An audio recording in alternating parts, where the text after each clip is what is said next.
For Juneteenth, these are some most famous Black authors. Some people may roll their eyes and say these are the most obvious ones, but I think you should generally start with the most famous works before moving on to the more obscure. If you have more Black authors I don't mention here, please call them out in the comments. For now, from the last century, James Baldwin might be the most powerful voice. Probably start with either his essays The Fire next time, or his first book, the semi-autobiographical Go Tell It on the Mountain. Or watch any interview with him. He is a sly, funny, fire-breathing genius. For the century before that, Frederick Douglass was the most photographed person in the 19th century. Also, one of the most brilliant speakers in U.S. history. Start with one of his 3 autobiographies, which almost weren't enough to contain a life as grand as his. For fiction, Alice Walker and Toni Morrison, 2 of the greatest storytellers this country ever produced. For poetry, Langston Hughes. Also, his autobiography, The Big Sea, which I covered on here, is excellent and a great look at the Harlem Renaissance. Other poets would include Maya Angelou and Rita Dove. Also, the sometimes friend of Langston Hughes and chief of the folklorists, Zora Neale Hurston. Her famous novel is Their Eyes Were Watching God. Her great folklore book of Black America is Of Mules and Men. For sci-fi, Octavia Butler. She wrote deeply political and insightful sci-fi and was the first sci-fi author to win the MacArthur Genius Grant.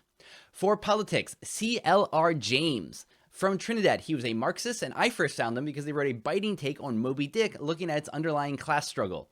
But he also used his essays and activism to become one of the most influential post-colonial voices. For history, Alex Haley, read Roots, and of course his autobiography of Malcolm X, which changed the world for more young people than probably almost any other book of its time. Also, for Malcolm X himself, watch his interviews. They are a study in the art of rhetoric.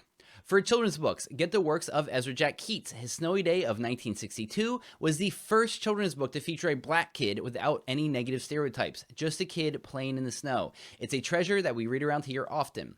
For comedians, listen to Dick Gregory. He did political anti-racist stand-up in the late 50s and early 60s before shifting more towards politics and activism. He also wrote a book with the title of The N-Word. It's an autobiography of the word itself, an excellent history lesson for you.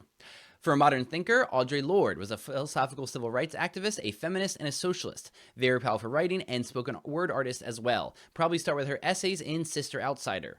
And finally, because theater is close to my heart, 2 playwrights. Lorraine Hansberry of Raising the Sun fame. You can see the Danny Glover version on YouTube. And August Wilson, his 10-play cycle about the Black experience in the 20th century. I've seen and read almost all of them, and they're fantastic pieces of stagecraft. So there's some Black creators to get you started. Shout out your favorites.